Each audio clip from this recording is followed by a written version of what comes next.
So today I'm going to be talking about the Georgia Senate election between Democratic candidate Jon Ossoff and Republican candidate David Perdue. I'm first going to go over the candidates' backgrounds, their stance on issues, and finally I'm going to be going over my personal preference as to who should fill that Senate seat. So the Democratic candidate Jon Ossoff is 33 years old, while the Republican candidate David Perdue is 71 years old, which means that the Democratic candidate Jon Ossoff is actually less than half the age of the Republican candidate David Perdue. So Jon Ossoff is much younger than David Perdue. Jon Ossoff has degrees in international relations and economics, and he runs an investigative journalism outlet that has made many award-winning documentaries about many worldwide issues. While David Perdue has degrees from college in operations research and industrial engineering, and he's served on many corporate boards of many companies. At one point, he served with Pillowtex, which was a company that went bankrupt some time ago. In fact, he was even the CEO of Dollar General at one point. Now I'm going to be going over where they stand on numerous political issues, including economic issues, healthcare, climate change, foreign policy, etc. So, stimulus checks is a very important issue because of the current recession due to COVID-19. And Jon Ossoff supports stimulus checks because he thinks that it's better for the economy in times of crisis like the current recession to make sure that people have more money and putting money in people's pockets so that they spend that money for consumption and also so that low-income people can just stay afloat and pay for the rent and stuff. But the Republican candidate David Perdue feels that in a recession or in a hard time like the recession now due to COVID-19, it's better for the government to be fiscally responsible and save money, and that if you spend too much money, that'll make the recession worse. So these are two different economic policies between Jon Ossoff, who supports stimulus checks, and David Perdue, who is against stimulus checks. I would like to note that David Perdue is for stimulus spending in general, but he is against the idea of giving stimulus checks to individual people, while Jon Ossoff supports the idea of giving stimulus checks to individual people. Now, on healthcare, both David Perdue and Jon Ossoff are against the Medicare for All plan proposed by Senator Bernie Sanders from Vermont. So they are both against Medicare for All. However, David Perdue does want to repeal Obamacare, while Jon Ossoff does not want to repeal Obamacare. David Perdue thinks that Obamacare is not a good healthcare plan. However, Jon Ossoff would rather keep what is there and improve on it, very similar to what Joe Biden's proposals are. And this is important because Joe Biden will become the next president, and if Jon Ossoff is in the Senate, that will probably be a vote for whatever healthcare proposals Joe Biden will be trying to have happen. However, David Perdue will likely vote against anything that Joe Biden tries to get done on the issue of healthcare. Now, Jon Ossoff has a more liberal stance on the issue of climate change than David Perdue. David Perdue has said that humans might not be causing climate change, and he's questioned the scientific consensus that human activity causes climate change, whereas Jon Ossoff is more in line with the scientific consensus, which is that human activity causes climate change through the greenhouse effect and carbon emissions, etc., etc. And he supports the U.S. re-entering the Paris Climate Accord, so he would want the U.S. to get back into the Paris Climate Accord. David Perdue wants the U.S. to stay out of the Paris Climate Accord because he doesn't think that any action is necessary to fight climate change and that it's not a big issue, whereas Jon Ossoff thinks that climate change is a big issue and that the U.S. should re-enter the Paris Climate Accord. That being said, both Jon Ossoff and David Perdue are against the Green New Deal, so they are both opposed to the Green New Deal.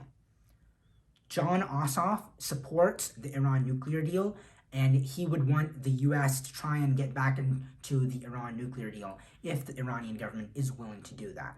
However, David Perdue has criticized the Iran nuclear deal, and he supported Trump in getting out of that. Jon Ossoff said that the Iran nuclear deal lowered tensions with Iran and that it was an effective way to make sure that Iran does not gain access to a nuclear weapon. However, David Perdue said that the deal was too soft on Iran and that it gave them an easy pathway to a nuclear weapon. Joe Biden will be the one making that decision. However, it's just a good demonstration on where they stand on relations with Iran. There's also the issue of the embassy in Israel. Jon Ossoff does not recognize Jerusalem as the capital of Israel. He recognizes Tel Aviv as the capital of Israel, and he wanted the U.S. embassy to stay in Tel Aviv, whereas David Perdue supported the move and supported the decision to move the U.S. embassy to Jerusalem. There is also the issue of enhanced interrogation techniques. Enhanced interrogation techniques is just a fancy word for torture. Should the military be allowed to use torture? Jon Ossoff says no, the military should never use torture, whereas David Perdue has said that the military should be allowed to use torture in certain circumstances. There's also the economic issues like trade and wages. Jon Ossoff has said that he is in support of raising the federal minimum wage to $15, which would more than double the minimum wage, which is currently $7.25.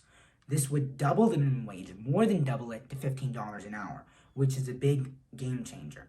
Whereas David Perdue thinks that's way too much change, which would shake up small businesses and would also lower employment and slow the economic recovery because businesses would have less of an incentive to hire people if they have to pay them more. Whereas Jon Ossoff says, no, a $15 minimum wage would help low-income people have higher wages, and when people get paid higher wages, they will buy more things, which helps grow the economy. David Perdue, on the other hand, says, no, keep the minimum wage where it is now, otherwise that'll slow the economic recovery. There's also the issue of trade, where David Perdue and Donald Trump, even though they're both Republicans, have different views on trade. In fact, on rhetoric, Jon Ossoff's views on trade are more similar to Donald Trump than David Perdue's. David Perdue is in support of free trade, and he is against tariffs, and he supported NAFTA. And when it comes to trade issues and trade deficits and trade surpluses and tariffs in general, he is more concerned about the prices of goods and the prices of products. And he wants to make sure that prices are low, which is why he supported NAFTA, because it kept prices low. And he is more concerned about that rather than where production is, whether it's in the United States or in another country like China. With regard to issues of trade and tariffs, Jon Ossoff prioritizes where production is and being less dependent on other countries, specifically China. He wants to shift production away from China and more towards the United States. So the United States is more self-reliant and doesn't have to rely on China for the production of many goods. And in rhetoric, that's actually more similar to Donald Trump, who has put tariffs on many Chinese goods, even though David Perdue, a Republican, is against tariffs. So that's an interesting distinction that not many people talk about. In fact, when David Perdue, before he entered politics and he was serving with many companies, when he was working with Pilotex, he outsourced jobs to many other countries to try and cut costs because they can pay the workers in other countries less than in the United States. So that's a distinction in rhetoric, anyway, between him and Trump, and it's something that not a lot of people talk about. There's also, so these are the issues and this is where they stand. Now I'm going to go over my personal preference. The candidate that I personally prefer and the person who I think should fill the seat is the Democratic candidate, Jon Ossoff. This is because on many, many issues, I agree with him over David Perdue. However, there is one issue where I agree with David Perdue over Jon Ossoff, and that is the recognition of Jerusalem as the capital of Israel, because the parliament and seat of government for Israel is located in Jerusalem. So I do think that the U.S. embassy should be in Jerusalem, and that Jerusalem should be recognized as the capital of Israel. That is, I think, the only issue on which I agree with David Perdue over Jon Ossoff. But on many other issues, like economic issues, for example, I think that Jon Ossoff is much better. Stimulus checks, I think, are very important in this time of crisis and in this recession due to COVID-19. And I do think it is a little bit hypocritical for David Perdue to be against giving stimulus checks to individual people, but fine with giving hundreds of billions of dollars to big companies that lay off some of their workers anyway due to COVID, because you cannot manufacture demand during a lockdown. Instead, I think it's better to give stimulus checks to individual people, which will help them. I also don't like his stance on trade, and personally, in my opinion, I think that Trump's rhetoric on trade is more of just all bark and no bite, because some of his things have been not really doing anything to outsourcing, or in some cases incentivizing it. And the reason that manufacturing jobs were coming back before COVID during Trump's term is because of the overall economic recovery, and that during the Obama administration, he was having an economic recovery, and that kind of went along during Trump's 3 years. So manufacturing also had that, but there was still outsourcing going on under the Trump administration.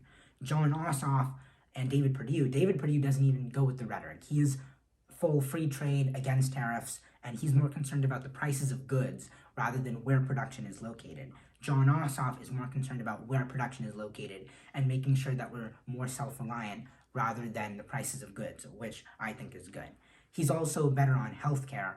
I personally prefer the Medicare for All plan, but Jon Ossoff's beliefs with not repealing Obamacare and Joe Biden's plan will have a net positive effect on the situation of healthcare in the United States, in my opinion. There's also the issue of climate change, which is very important because because a lot of people don't realize that climate change is really, really an imminent issue. We won't have the luxury of talking about this in 2040 with one person saying in 2040, I'm running for president in 2040, I think climate change is not real. I'm running for president in 2040 and I want to stop climate change. By 2040, it will already have been too late. So it's really important, and the Paris Climate Accord is not even enough, but it's a good demonstration that Jon Ossoff takes the issue of climate change more seriously than David Perdue.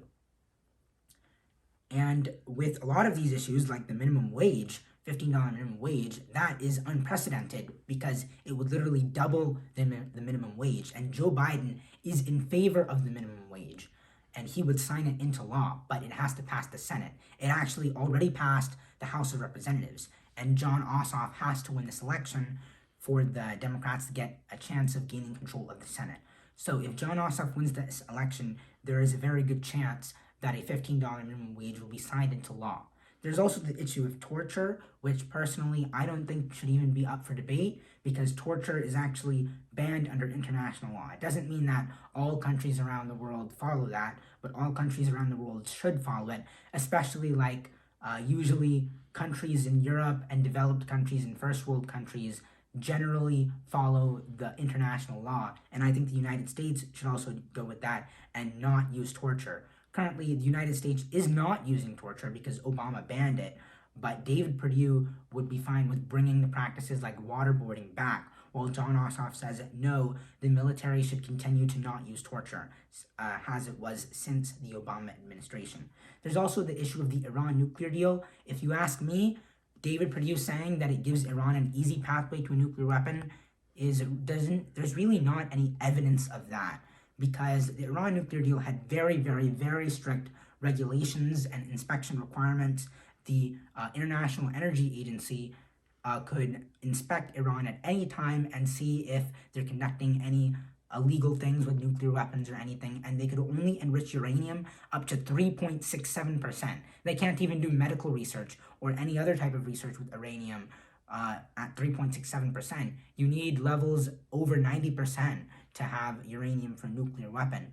And uranium has a shelf life of a very long time. I don't know the exact number, but we're talking hundreds, thousands, tens of thousands of years, maybe even more than that. I know it's a really long amount of time, and they can't just remove all traces of uranium, and it's like, oh, well, I guess we can't find any, they must have removed it. No, that cannot happen. If under the Iran nuclear deal, we know whether or not Iran is doing a nuclear weapon, and unfortunately, when Trump got out of the deal, that made it easier for Iran to get a nuclear weapon. And if you ask me, the real reason that many Republicans are against the Iran nuclear deal had nothing to do with them getting a pathway to a nuclear weapon, but the general idea of trying to get the position of being more tough on Iran and installing sanctions. And in fact, I think that some of them might even want a war with Iran, and they want to increase tensions and eventually get a war with Iran. Some neoconservative, far-right conservatives or Republicans in power might actually want to get into a war with Iran, and I don't think that's in the best interest. But all in all, I do think that Jon Ossoff is a much better candidate than the Republican candidate David Perdue, and I think that Jon Ossoff is the one that should fill that seat. My next video will be about Raphael Warnock and Kelly Loeffler, the other election in the Georgia Senate, and that is all for today. Thank you.